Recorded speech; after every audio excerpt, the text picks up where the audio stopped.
بسم اللہ الرحمن الرحیم نحمدہ ونصلی ونسلم علی رسولہ الکریم اما بعد۔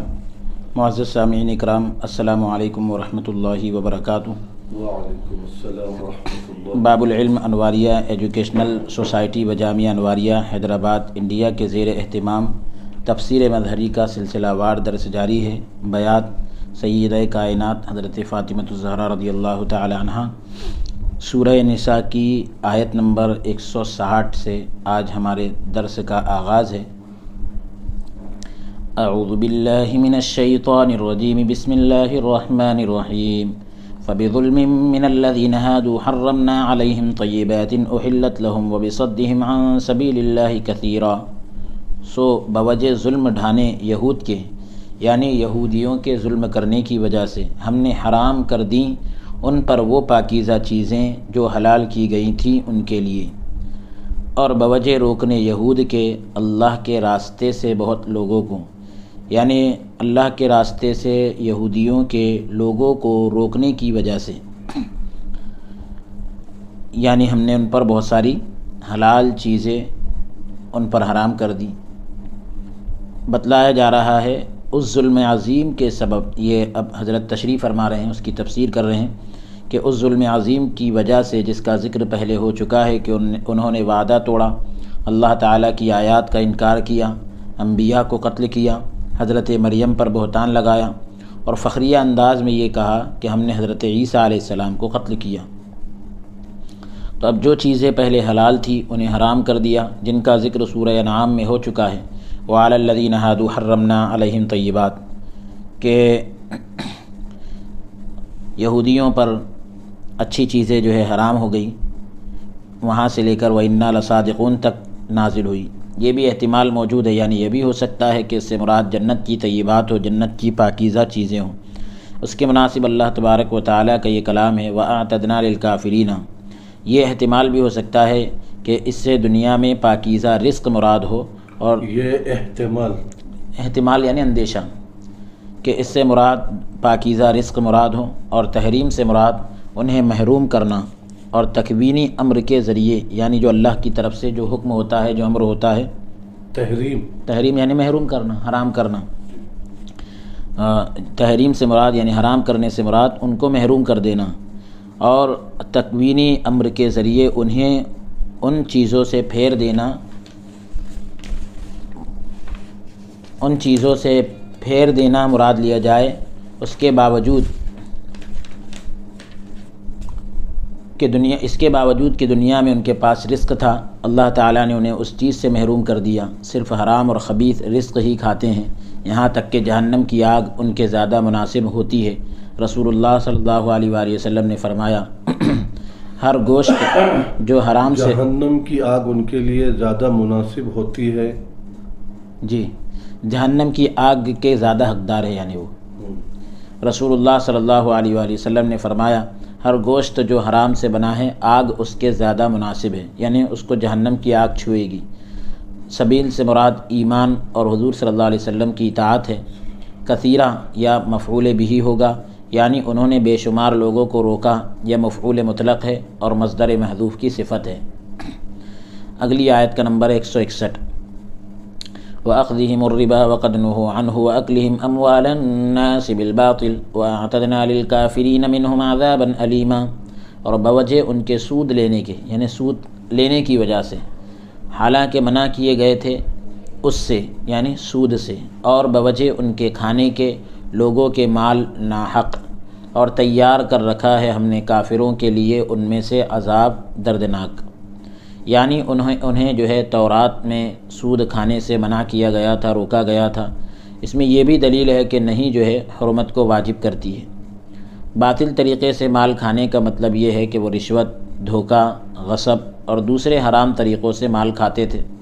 بصدہم اپنے معطوف سے مل کر بظلمہم کا معطوف ہے جو حرمنا کے متعلق ہے، اور اعتدنا کا جملہ جو ہے حرمنا پر معطوف ہے، اور عذاباً علیماً سے مراد جہنم کی آگ ہے۔ جب سابقہ کلام یعنی پہلے والے کلام اس امر کا، پچھلا کلام جو ہے اس امر کا وہم دلا رہا ہے کہ حکم جو ہے تمام اہل کتاب کو شامل ہے، اس وہم کے ازالے کے لیے، یعنی اس وہم کو دور کرنے کے لیے یہ ارشاد فرمایا لكن الراسخون في العلم منهم والمؤمنون يؤمنون بما أنزل إليك وما أنزل من قبلك والمقيمين الصلاة والمؤتون الزكاة والمؤمنون بالله واليوم الآخر أولئك سنؤتيهم أجرا عظيما. لیکن جو پختہ ہیں علم میں ان سے، وہ بھی اور جو مسلمان ہیں ایمان لاتے ہیں اس پر جو اتارا گیا آپ کی طرف اور جو اتارا گیا آپ سے پہلے، اور صحیح ادا کرنے والے نماز کے اور دینے والے زکوٰۃ کے اور ایمان لانے والے اللہ اور روز آخرت کے اوپر اور روز آخرت پر، یہی ہیں جنہیں عنقریب ہم دیں گے اجر عظیم. یعنی جو علم میں پختہ ہیں، مسلمان ہیں، جو کچھ ان کی طرف اتارا گیا یعنی رسول پاک علیہ الصلاۃ والسلام پر اتارا گیا اور آپ سے پہلے جو بھی نازل کیا گیا، نماز صحیح طور پر ادا کرتے ہیں، زکوٰۃ ادا کرتے ہیں اور ایمان لاتے ہیں آخرت پر، تو یہ ایسے لوگ ہیں کہ جن کو اللہ تعالیٰ بہت جلد اجر عطا فرمائے گا. ہم ضمیر سے مراد فی العلم منہم، تو یہاں پر ہم سے مراد اہل کتاب ہیں، اور راسخون سے مراد حضرت عبداللہ ابن سلام اور اس کے ساتھی ہیں جو اہل کتاب سے مومن ہوئے اور کتاب کے علم کا جو تقاضا تھا اس پر ثابت قدم رہے. یعنی نبی کریم صلی اللہ علیہ وآلہ وسلم کے صحابہ میں سے انصار اور مہاجرین یا مومنون سے مراد بھی اہل کتاب کے مومن ہیں، اور راسخون و مؤمنون سے مراد ایک ہی ہے. ترکیب کلام میں الراسخون مبتدا ہے اور اس کی خبر یؤمنون ہے. ما انزل الیک سے مراد قرآن اور ما انزل من قبلک سے مراد تمام نازل شدہ کتابیں ہیں. امام بغوی رحمۃ اللہ علیہ نے کہا کہ حضرت عائشہ اور حضرت ابان بن عثمان رضی اللہ تعالیٰ عنہما سے نقل کیا گیا ہے کہ یہ کاتب سے غلطی ہوئی، لکھنے والے سے غلطی ہوئی، اسے والمقیمون الصلاۃ لکھنا چاہیے تھا. اسی طرح سورہ مائدہ میں اللہ تعالیٰ کا فرمان ہے الصائبون، اور اللہ تعالیٰ کا فرمان ان ھذان لساحران. انہوں نے کہا کہ یہ کاتب کی غلطی ہے. حضرت عثمان رضی اللہ تعالیٰ عنہ نے کہا کہ مصحف میں کچھ غلطیاں ہیں جسے عرب اپنی زبانوں سے درست کریں گے. آپ سے عرض کی گئی یعنی پوچھا گیا کہ آپ اسے بدل نہیں دیتے؟ آپ نے کہا کہ اسے رہنے دو، کیونکہ یہ حرام کو حلال اور حلال کو حرام نہیں کرتی. معالم التنزیل جلد نمبر 2 صفحہ نمبر 187 اور 188 پر یہ روایت موجود ہے. حلال کو حلال نہیں کرتے، حرام کو حرام نہیں کرتے، یعنی کچھ غلطیاں ایسی ہیں جو اپنی زبانوں سے درست کریں گی تو یعنی وہ غلطیاں ایسی ہے کہ جس سے حرام چیز حلال نہیں ہوتی اور حلال چیز حرام نہیں ہوتی. اتنی بڑی غلطی نہیں ہے. یعنی وہ صحیح بات یہ ہے کہ یہ قول کرنے والوں کی طرف سے سہو ہوا، یعنی غلطی ہوئی یہ بات کہنے والوں سے. اللہ تبارک و تعالیٰ انہیں معاف فرمائے. تمام علماء کا اجماع ہے، اتفاق ہے کہ کتابت میں جو ہے وہ صحیح ہے. علماء کا اس توجیہ میں اختلاف ہے، یعنی اس کی وجہ بیان کرنے میں علماء کے درمیان اختلاف ہوا. ایک قول یہ کیا گیا کہ المقیمین بطور مدح منصوب ہے، مقصود جو ہے نماز کی فضیلت بیان کرنا ہے. تقدیر کلام یوں ہے امدح المقیمین یا امدح المقیمین، نماز قائم کرنے والوں کی میں تعریف کرتا ہوں، یا پھر یہ ہے کہ امدح المقیمین، نماز قائم کرنے والے تعریف کے زیادہ لائق ہے. ایک قول یہ کیا گیا ہے کہ اعنی فعل کی وجہ سے منصوب ہے، یعنی لوگ زکوٰۃ دینے والے بھی تھے. ایک قول یہ کیا گیا ہے کہ توہم کی وجہ سے یہ منصوب ہے، یہی لوگ جو ہے توہم یعنی وہم، یہی لوگ زکوٰۃ دینے والے بھی تھے. ایک قول یہ کیا گیا کہ توہم کی وجہ سے یہ منصوب ہے کیونکہ سابقہ یعنی اس سے پہلے جو معطوف علیہ ہے لیکن مثقلہ کی جگہ ہے، جسے مخففہ رکھا گیا یعنی بغیر تشدید کے اس کو رکھا گیا، مثقلہ یعنی تشدید والا. ایک قول یہ کیا گیا ہے کہ اس کا محل جر کا ہے یعنی زیر کا ہے، کیونکہ اس کا عطف ما انزل الیک ہے. معنی یہ ہوگا کہ وہ ایمان رکھتے ہیں اس پر جو آپ پر نازل کیا گیا، اور انبیاء پر ایمان رکھتے ہیں کیونکہ مقیمین سے مراد انبیاء ہیں. اس کا عطف جو ہے مومنین سے مراد انبیاء، مقیمین سے مراد انبیاء ہیں. اس کا عطف الراسخون پر ہے، یا یہ مبتدا اور اس کی خبر اولئکہ ہے. اس کا عطف المؤتون پر ہے، یعنی جو دینے والے ہیں زکوٰۃ کو، تو اس کا عطف المؤتون پر ہے. انبیاء اور کتابوں پر ایمان لانا اور نماز اور زکوٰۃ میں سے جو ایمان کی تصدیق کرتے ہیں ان کا ذکر پہلے کیا، کیونکہ آیت لانے کا مقصود یہی تھا، کیونکہ اہل کتاب اپنے گمان کے مطابق اللہ تعالیٰ اور یوم آخرت پر ایمان رکھتے تھے۔ یہاں مقصود یہ ہے کہ انہیں ایسے امور یعنی ایسے کاموں پر برانگیختہ کیا جائے، ابھارا جائے جو ان کے نزدیک ایمان میں سے نہ تھے۔ وہ تمام انبیاء اور تمام کتابوں پر ایمان لانا ہے۔ یہ بھی جائز ہے کہ پہلے ایمان سے مراد ایمان مجازی اور دوسرے ایمان سے مراد ایمان حقیقی ہو، جو ایمان مجازی اور شریعت کے احکام بجا لانے پر مبنی ہوتا ہے۔ حمزہ نے اسے سیؤتیہم پڑھا ہے، یعنی اللہ تبارک و تعالیٰ فرمائے گا، اور باقی قرآن نے جمع متکلم کا صیغہ پڑھا ہے۔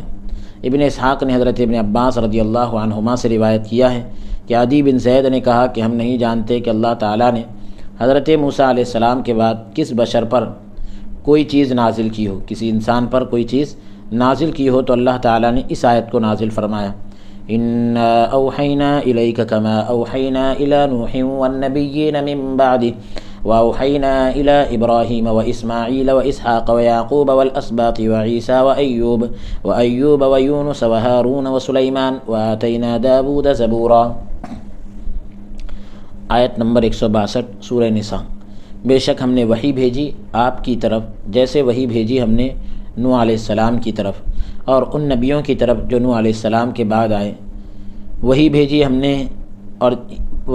ہم نے ابراہیم، اسماعیل، اسحاق اور یعقوب علیہ السلام اور ان کے بیٹوں اور عیسیٰ اور ایوب اور یونس اور ہارون اور سلیمان علیہ السلام کی طرف، اور ہم نے عطا فرمائی داؤد علیہ السلام کو زبور۔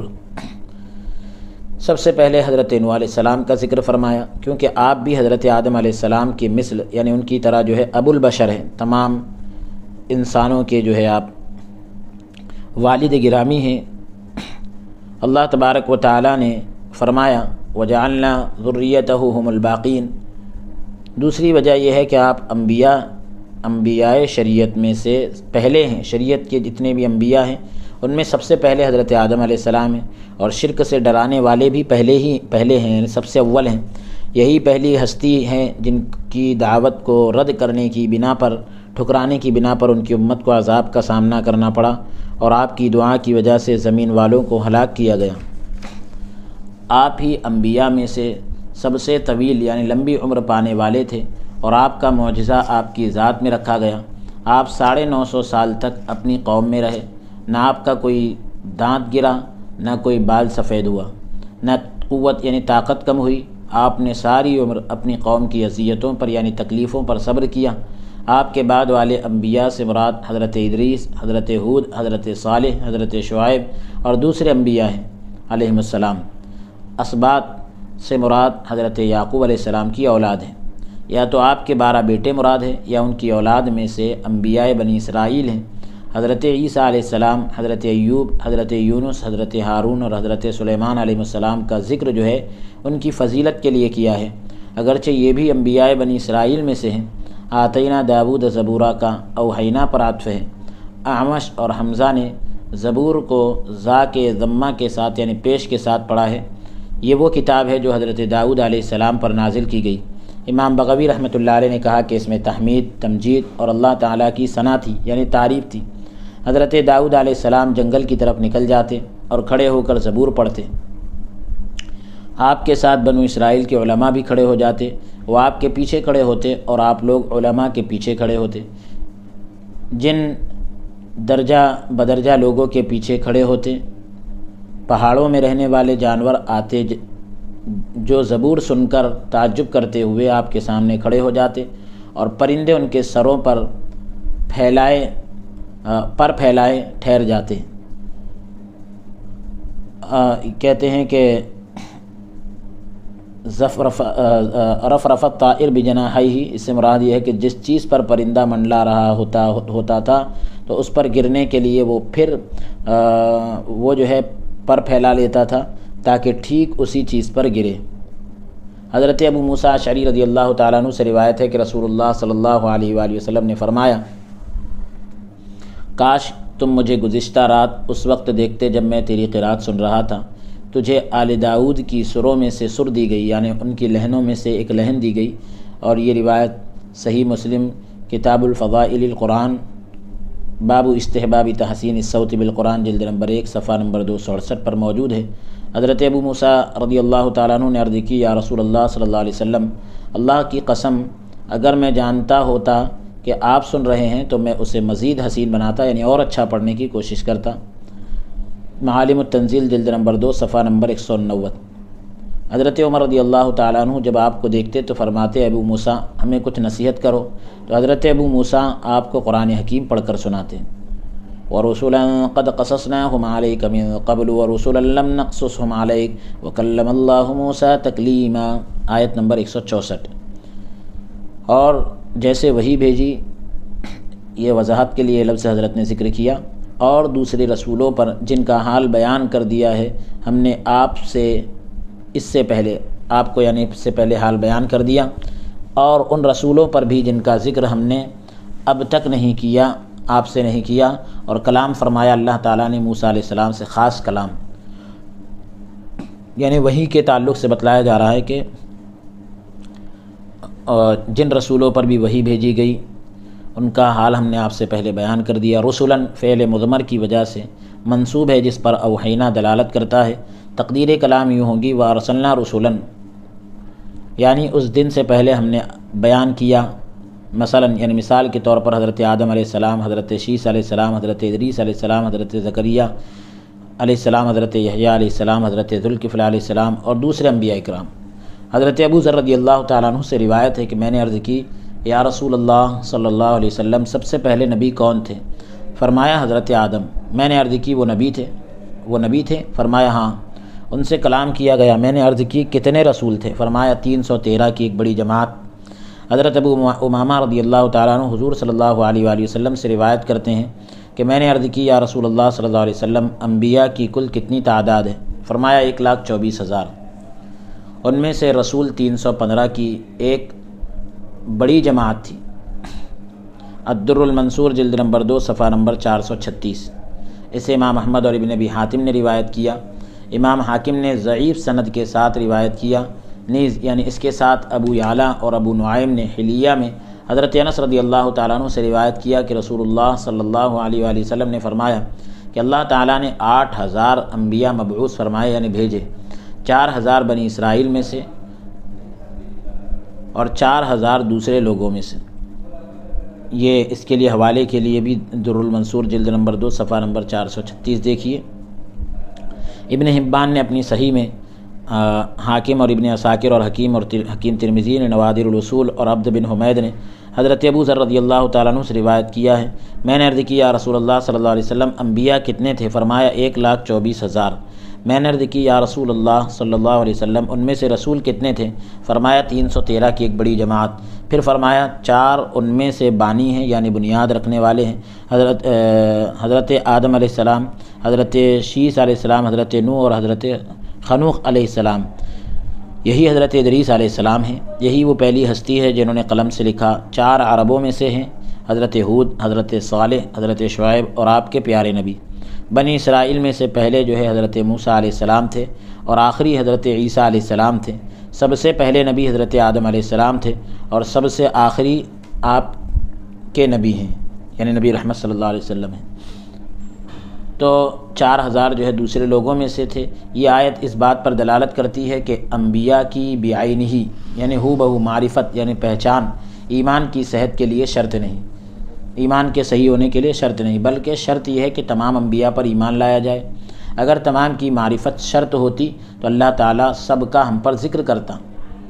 براہ راست یعنی ڈائریکٹ کلام وحی کا جو ہے انتہائی مرتبہ ہے، اعلیٰ درجہ ہے۔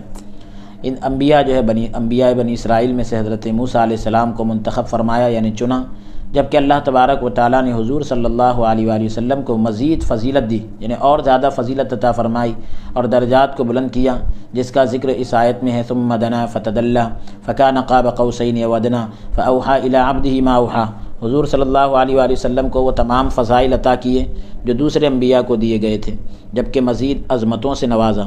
فرا نے کہا کہ عرب ہر ایسی چیز کو کلام کہہ دیتے ہیں جو دوسرے انسان تک پہنچنے کا ذریعہ ہو، لیکن مصدر کے ساتھ اس کی تاکید نہیں لاتے۔ جب مصدر سے تاکید لائی جائے تو اس سے حقیقی کلام ہی مراد ہوتی ہے۔ تفسیر خازن جلد نمبر 1 صفحہ نمبر 519۔ بطور مجاز یعنی مجاز کے طور پر، حقیقت سے جو ہٹ کر ہوتا ہے اس کو مجاز کہتے ہیں۔ یہ کہنا تو درست ہے، اراد الجدار ان ينقض، یعنی دیوار نے چاہا کہ ٹوٹ جائے۔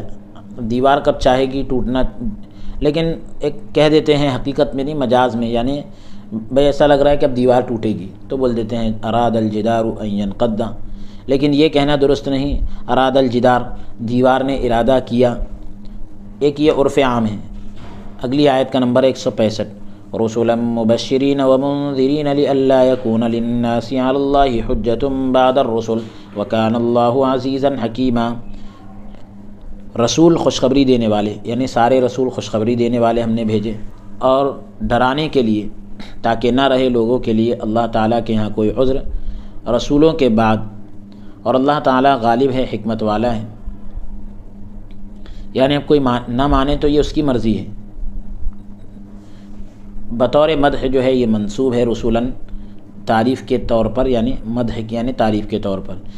یہ اس سے پہلے ارسلنا فعل مضمر ہے، یہ حال ہونے کی حیثیت سے منصوب ہے، یا رسولاً ما بعد کی یعنی بعد والے کی تمہید ہے۔ لام جار یا تو ارسلنا کے متعلق ہے یا مبشرین اور منذرین کے متعلق ہے، یعنی رسولوں کو ان کی طرف بھیجنے کے بعد کوئی حجت نہ رہے، کوئی دلیل نہ رہے۔ حجتن کانا کا اسم ہے اور للناس اس کی خبر ہے، یا علی اللہ اس کی خبر ہے، اور دوسرا جار مجرور حال ہے۔ اس کو حجتن کے متعلق کرنا درست نہیں، کیونکہ حجتن مصدر ہے اور بعد یہ مصدر کی ظرف ہے، حجتم بعد الرسل، تو اس کے لیے ظرف بن جائے گا، یا اس کی صفت ہے۔ معنی یہ ہوگا کہ لوگ یہ نہ کہے اے ہمارے رب تو نے ہماری طرف رسول کیوں نہیں بھیجا تاکہ ہم اس کی اتباع کرتے یعنی پیروی کرتے۔ حضرت مغیرہ رضی اللہ تعالیٰ عنہ سے روایت ہے کہ حضرت سعد بن عبادہ رضی اللہ عنہ نے کہا کہ اگر میں کسی مرد کو اپنی عورت کے ساتھ دیکھ لوں تو میں اسے تلوار کی دھار سے قتل کروں گا۔ یہ خبر حضور صلی اللہ علیہ وآلہ وسلم تک پہنچی۔ فرمایا تم سعد کی غیرت سے خوش ہوتے ہو؟ اللہ تعالیٰ کی قسم میں سعد بن عبادہ رضی اللہ تعالیٰ عنہ سے زیادہ غیرت مند ہوں، اور اللہ تعالیٰ مجھ سے زیادہ غیور ہے، یعنی اللہ تبارک و تعالیٰ مجھ سے زیادہ غیرت والا ہے۔ صحیح بخاری کتاب المحاربین من اہل الکفر جلد نمبر 2 صفحہ نمبر 1012 پر یہ روایت موجود ہے۔ اللہ کا مطلب یعنی حضرت سعد بن عبادہ رضی اللہ تعالیٰ عنہ نے کہا کہ بھئی اگر میں کسی مرد کو اپنی عورت کے ساتھ دیکھوں گا تو قتل کر دوں گا۔ لوگ اس سے خوش ہوئے۔ حضور نے فرمایا ان سے زیادہ غیرت مجھ میں ہے اور مجھ سے زیادہ غیرت اللہ رب العالمین کے پاس ہے۔ یعنی یہ جو چیزیں ہیں گناہوں کی، اللہ تبارک و تعالیٰ جو ہے اس سے سخت نفرت کرتا ہے، اس کو ناپسند کرتا ہے، تو یہ بندوں کی غیرت کا عالم یہ ہے، تو رب تو اس سے زیادہ غیرت والا ہے۔ سبحان اللہ سبحان اللہ۔ اللہ تعالیٰ نے اپنی غیرت کی وجہ سے ظاہر اور مخفی یعنی کھلے ہوئے چھپے ہوئے فواحش بولیاں جتنے بھی گناہ کے کام ہیں، بے حیائی کے کام ہیں، اللہ تعالیٰ نے اسی کو حرام کر دیا۔ تو یہ غیرت کی ہی وجہ ہے، اور اللہ تعالیٰ کی ذات کے یہاں عذر کرنے والے سے بڑھ کر کوئی محبوب نہیں، یعنی پسندیدہ نہیں۔ یعنی اگر کوئی عذر پیش کر دے اللہ تعالیٰ اس کے عذر کو قبول کر دیتا ہے۔ اسی وجہ سے اللہ تعالیٰ نے ڈرانے والے اور خوشخبری دینے والے بھیجے ہیں، صرف ڈرانے والے نہیں بھیجے، خوشخبری دینے والے بھی بھیجے۔ اللہ تعالیٰ سے بڑھ کر کوئی مدح کو پسند نہیں کرتا، یعنی تعریف کو۔ اسی وجہ سے اللہ تعالیٰ نے جنت کا وعدہ فرمایا۔ اسے امام بخاری اور دوسرے محدثین نے روایت کیا۔ امام بغوی رحمۃ اللہ علیہ نے کہا کہ اس آیت میں یہ دلیل ہے کہ اللہ تعالیٰ رسولوں کی بعثت سے پہلے مخلوق کو عذاب نہیں دیتا، یعنی رسول بھیجنے سے پہلے مخلوق کو اللہ عذاب نہیں دیتا۔ جس طرح اللہ تعالیٰ نے فرمایا وما كنا معذبین حتی نبعث رسولا، ہم عذاب دینے والے نہیں یہاں تک کہ ہم رسول کو بھیج دیں۔ احناف نے کہا کہ اللہ تعالیٰ شرعی اوامر اور نواہی یعنی جن باتوں کا حکم دیا جاتا ہے اور جن باتوں سے روکا جاتا ہے ان پر عذاب نہیں دیتا، مگر اسی وقت جب اللہ تعالیٰ رسولوں کو مبعوث فرما دے۔ رہا توحید کا واجب ہونا، یہ بعثت رسول پر موقوف نہیں، یعنی رسول کے بھیجے جانے پر ڈیپینڈ نہیں کرتا، کیونکہ آفاقی اور انفسی دلائل پر دلائل جو ہے یعنی اللہ تبارک و تعالیٰ کی طرف سے جو دلائل آئے ہیں وہ اس بات کو بتاتے ہیں، اور عقل کا ادراک اس میں کفایت کر جاتا ہے، یعنی عقل جہاں تک پہنچتی ہے یہ چیز اس میں کافی ہو جاتی ہے، یعنی عقل وہاں تک پہنچ جاتی ہے۔ واللہ تعالیٰ عالم، اللہ بہتر جاننے والا ہے۔ جس چیز کا وہ ارادہ کرے یعنی اللہ تعالیٰ، اس پر کوئی غالب نہیں آ سکتا۔ اور نبوت کی جو اس نے تدبیر کی ہے یعنی راستہ اپنایا ہے، اس میں حکمت ہے۔ اللہ تعالیٰ نے ہر نبی کو خاص وحی، معجزہ اور فضل کے ساتھ خاص کیا ہے۔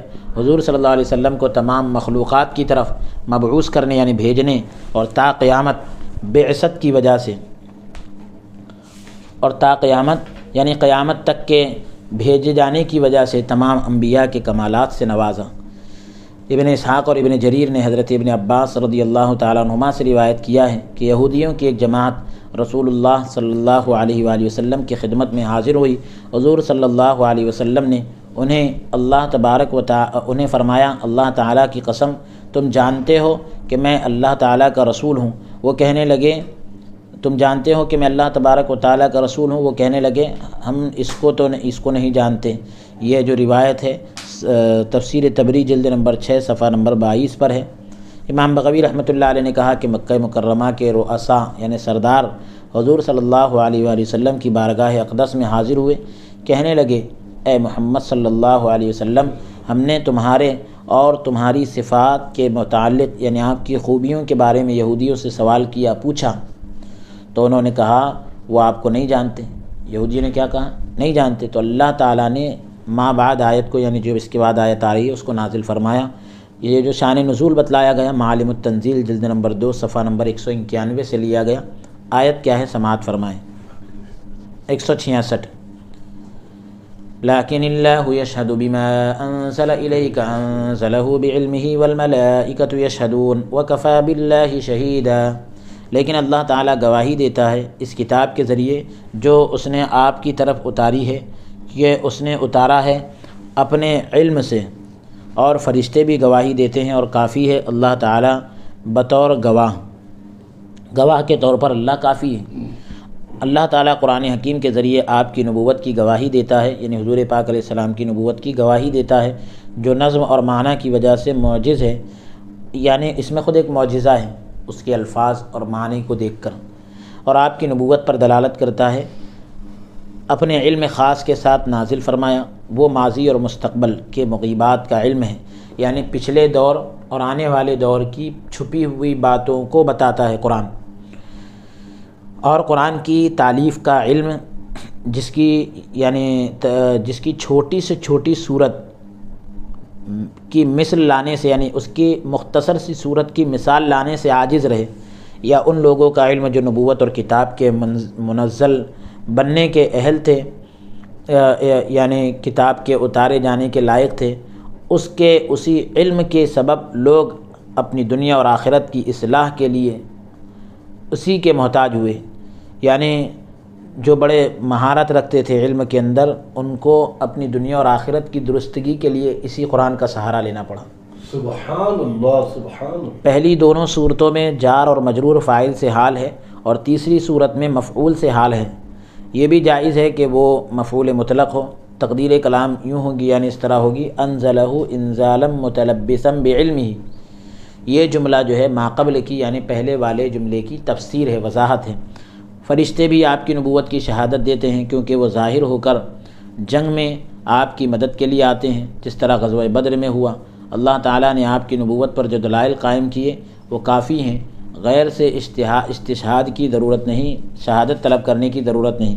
یا اس کا مطلب یہ ہے کہ مومنوں اور کافروں کی جزا یعنی بدلہ آخرت میں اللہ تعالیٰ کے قبضہ قدرت میں ہے، وہ خود گواہی کے لیے کافی ہے، کیونکہ ایک عادل حاکم یعنی انصاف کرنے والا بادشاہ جب خود جانتا ہو اور گواہ ہو تو اسے کسی اور کی گواہی کی ضرورت نہیں، یعنی بادشاہ نے اگر خود کسی جرم کو دیکھا ہو تب اس کو کس کی گواہ کی ضرورت پڑے گی؟ ظاہر سی بات ہے کسی گواہ کی ضرورت نہیں پڑے گی، کیونکہ بادشاہ